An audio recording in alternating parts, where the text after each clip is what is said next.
Today I am very pleased to present a conversation amongst four people who view the ongoing history of development and peace from positions of critical leadership.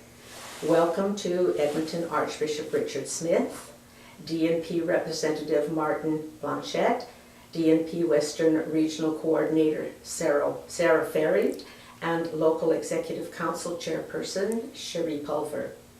The conversation today will explore approximately the past 9 years of development and peace as it has unfolded in the Archdiocese of Edmonton.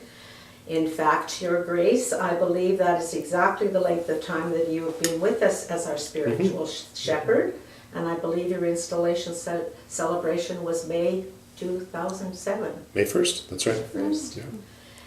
Perhaps then you could begin the conversation by sharing with us something of your thoughts upon taking up your responsibilities here.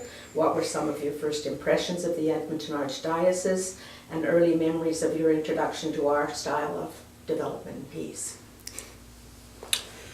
Sure. Well, my first impressions of Edmonton were certainly one of a very dynamic local church. It's an impression that hit me really squarely between the eyes at the installation ceremony. It was lots of excitement, lots of enthusiasm, and what I've found since then is that whenever there are ideas that are proposed, whenever there are challenges that need to be faced, people really rise to the occasion and say, how can we do this?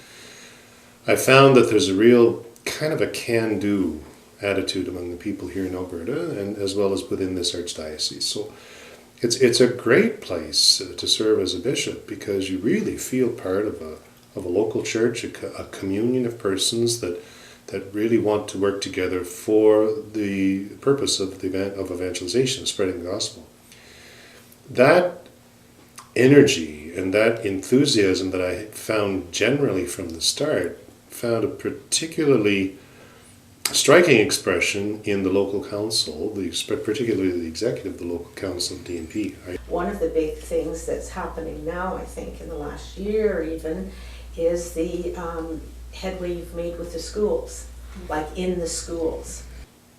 I would say it's a treat actually to do school presentations, and I think most people would agree, because the sense of injustice, the sense of charity is so unfiltered. There's no skepticism attached to it.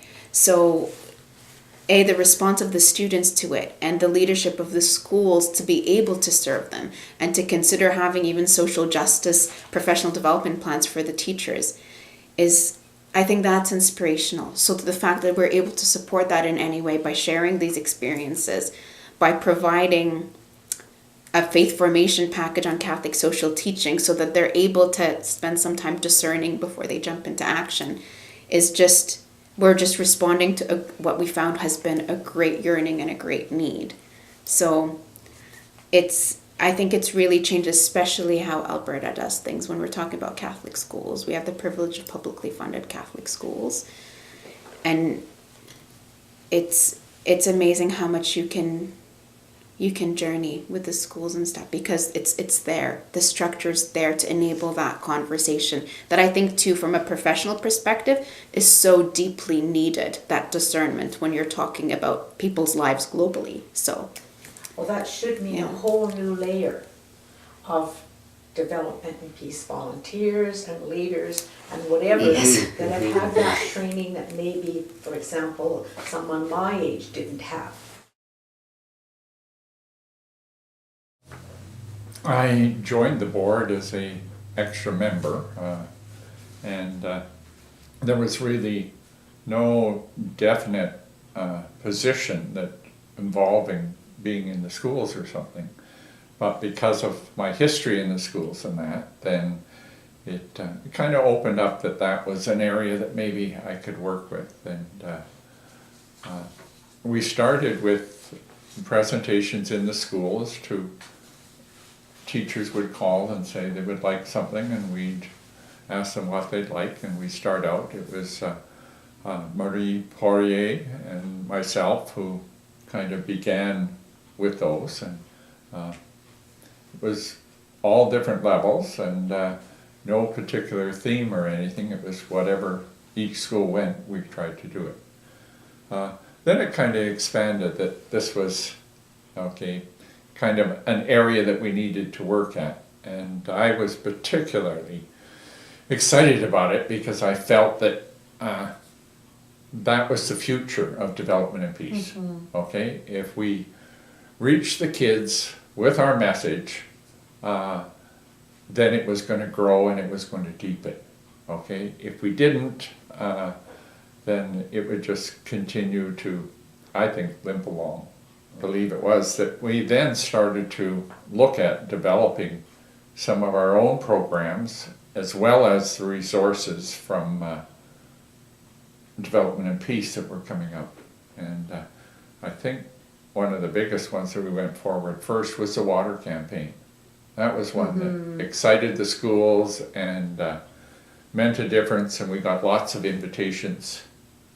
What you touch on, though, is the connection. I mean, we laughed when we said it was your daughter that happened to be at that school. But even my earliest recollections of development and peace were those Lenten calendars of which you speak. And those were great. We used to put quarters in every day. They used to be cardboard, and we put quarters in them every day. But the connection that you're talking about then is with my own family. I was just, development and peace was out of the church. And then I'd help my family who was involved in development and peace. And then we went to school and there was nothing. And if you talk about connections, when you two joined us 3 years ago now at my school to come out and present to the kids, it's like a network. It's a very small network that just continues to grow. And at some times I felt I was impatient that it wasn't more known more quickly.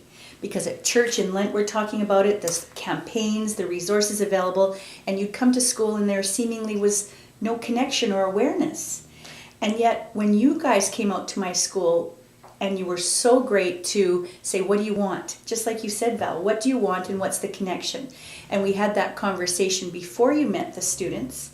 And then when you make those connections with the kids, it does become, as you said, tangible. And I think kids nowadays are very, with the social studies curriculums and the travel that they do, they're a lot more globally aware of some things than I might have been at that time. And I think school children age, especially elementary, are just such sponges of that information and the enthusiasm that they can bring. That's where you build. You plant that seed and you keep nourishing it through your conversations or through projects that they do. And I believe they can make a change. What I found particularly useful this year is that it's not way out there. It's not global out there, that the kids can't see the tangibility in that and the relevance. But what we do is we take discipleship and stewardship and care for creation, and even create a climate of change. We use those words to how are we creating a climate within our own neighborhoods. And again, then they can see that connection to being responsible for the global brothers and sisters that we have too. Well, on that point, you're doing work, aren't you, on connections to the curriculum? Yes, yeah. Yeah, that's pretty important. Yeah, And that was even a partnership with the ACSDA. Right.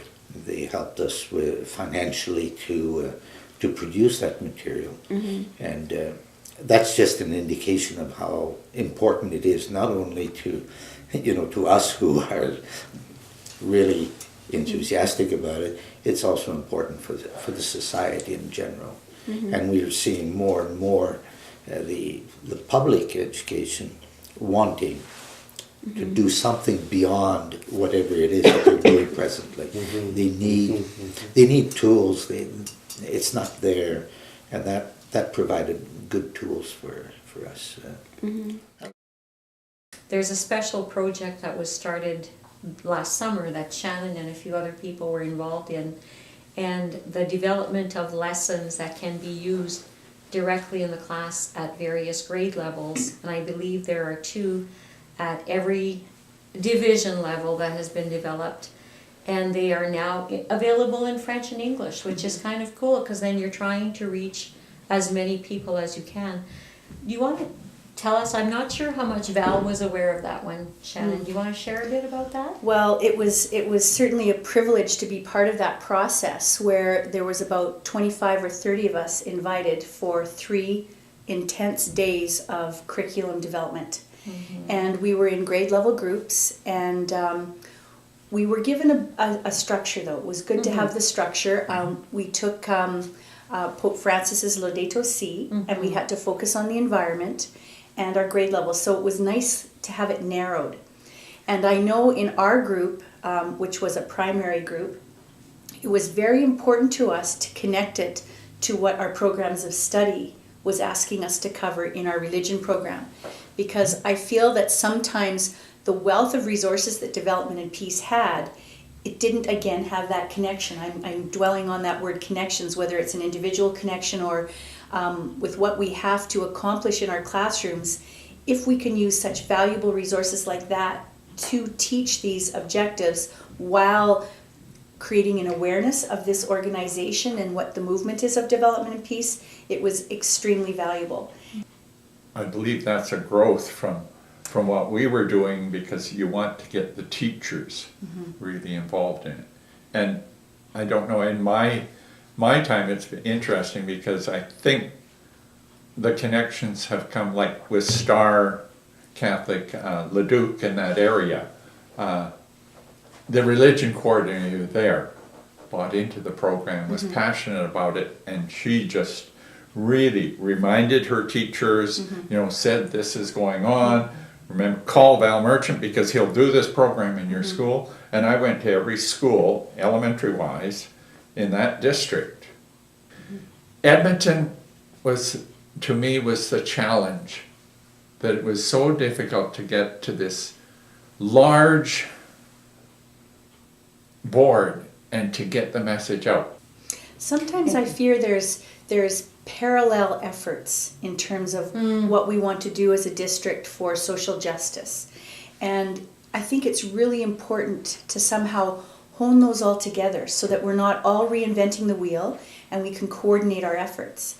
And so one of the mandates that we have as chaplains in the school is to make constant connections to our parish. We want to build that school-parish connection.